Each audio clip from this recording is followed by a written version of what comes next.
চাবি তুলে দিতে চাই। বাংলাদেশ নামের একটি উড়োজাহাজ, সেই উড়োজাহাজের ককপিটের পাইলট হিসেবে তোমাদের বসিয়ে দিতে চাই। ওই উড়োজাহাজ নিয়ে তোমরা রকেট গতিতে সামনের দিকে এগিয়ে যাবা।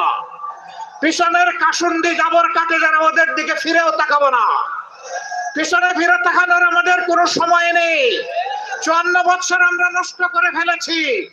আমাদের সম্পদ লুণ্ঠন করে, চুরি করে বিদেশে পাচার করা হয়েছে।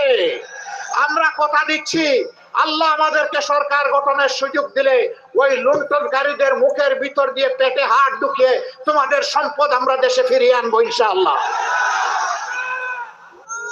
এবং সেই সম্পদ রাষ্ট্রীয় কোষাগারে জমা হবে। সেই সম্পদ দিয়ে যুব উন্নয়ন হবে, তরুণ তরুণীদের উন্নয়ন হবে। তাদের হাতে নৈতিক এবং তাদের হাতে দুনিয়ার সর্বাধুনিক শিক্ষা তুলে দেওয়া হবে। তখন আর বেকারের মিছিল বাড়বে না।